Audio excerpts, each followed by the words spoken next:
During the 1800s, the major Western powers decided it was well within their rights to divide Africa between them, with little regard for the people who already lived on the continent. This invasion resulted in the loss of many African lives, as well as some shocking human rights violations. Perhaps one of the most famous conflicts was the Anglo-Zulu War. The Battle of Rorke's Drift was famously depicted in the 1964 movie Zulu. But why were the British there in the first place? Join us as we explore the true history of the Zulu War. In 1884, numerous European powers convened to negotiate the fate of the African continent at the Berlin Conference. Many of these powers had already made a play for regions in Africa, and competition was heating up as they all raced to possess the African interior. When the negotiations ended in February 1885, Africa had been divided, in principle at least, into irregular territories with borders indiscriminately drawn up and agreed upon by the attending countries. After the conference, it was up to the individual countries to formalize their control over these regions.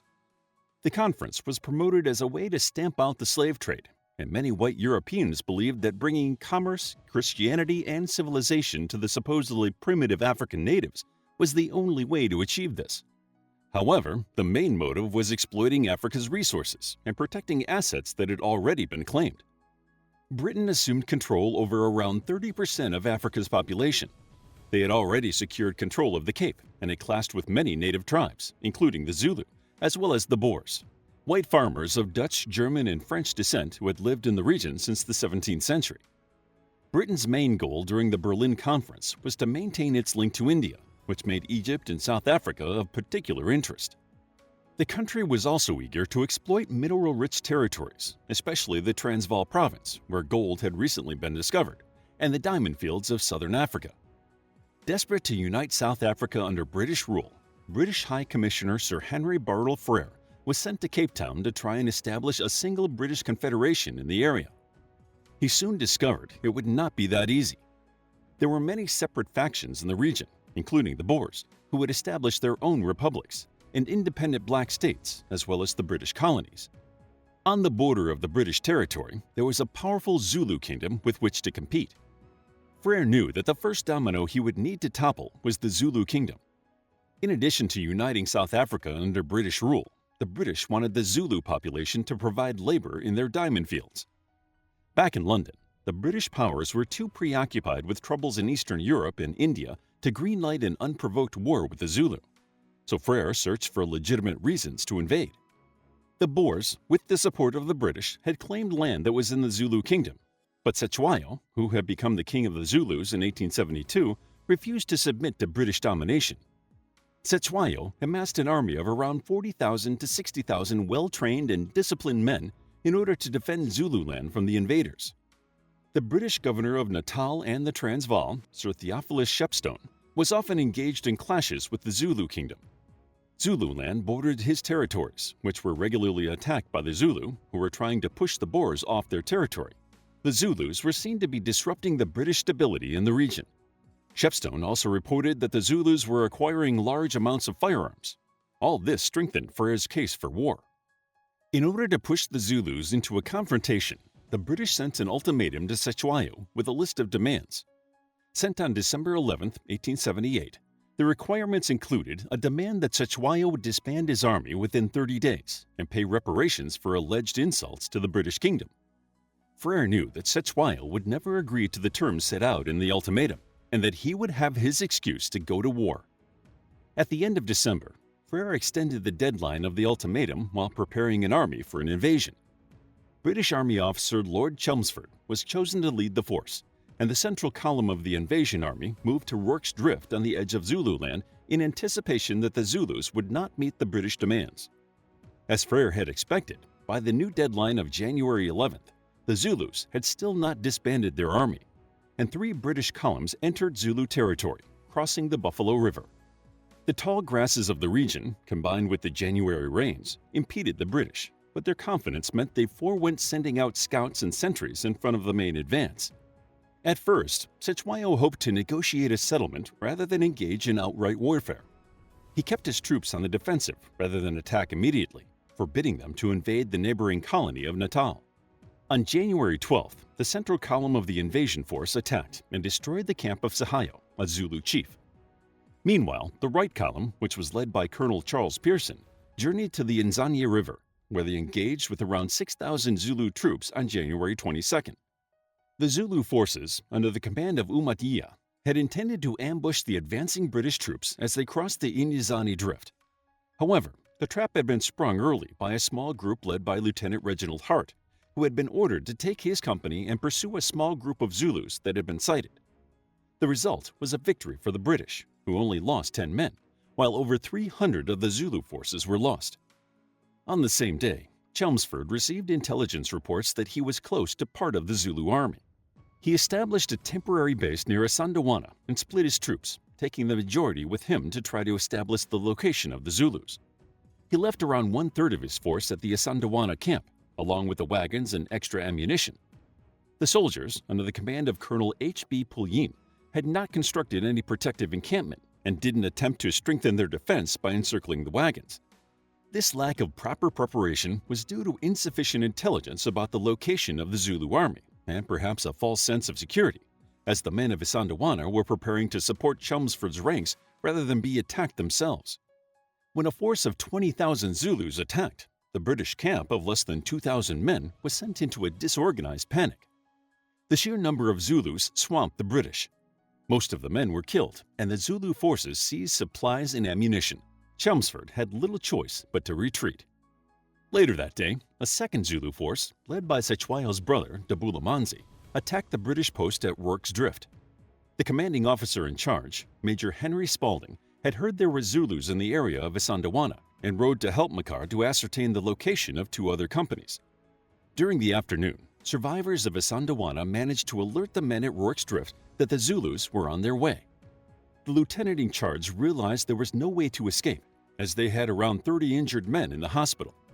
The pre-warning allowed them to prepare sufficiently. They no longer underestimated their enemy and made barricades using heavy sacks of corn and biscuit boxes. At around 4 p.m., a force of around 4,000 Zulus began to attack the garrison of less than 200 men. As night fell, the Zulus set fire to the thatched roof of the hospital, forcing the British to evacuate the wounded and abandon the hospital.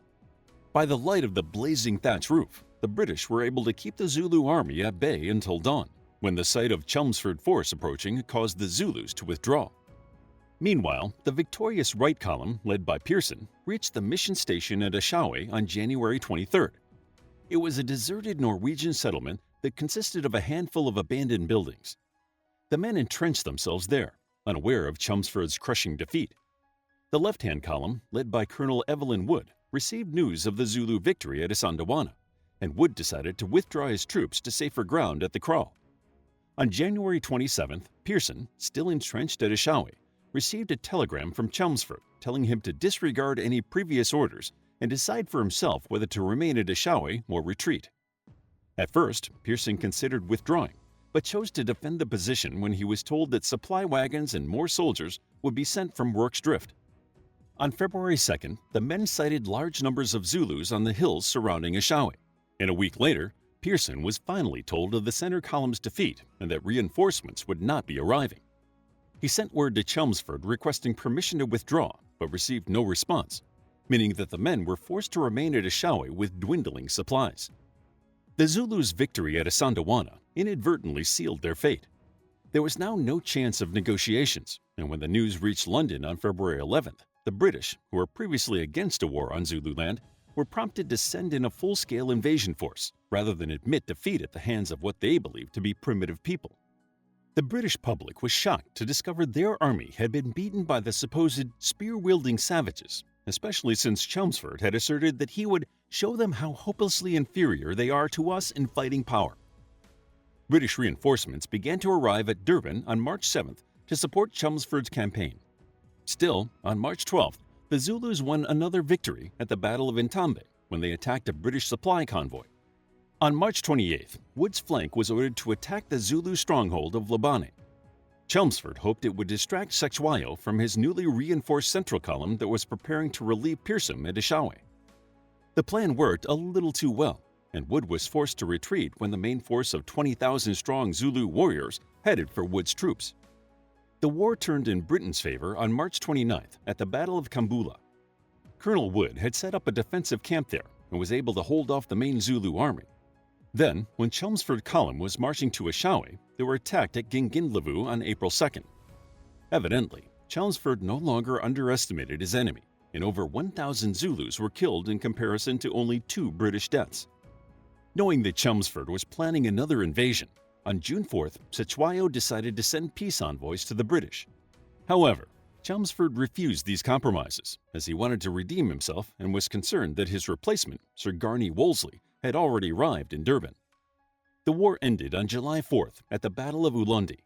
Chelmsford, his reputation in tatters despite the eventual victory, resigned on July 15th, and on August 28, 1879, Cetewayo was captured and sent into exile.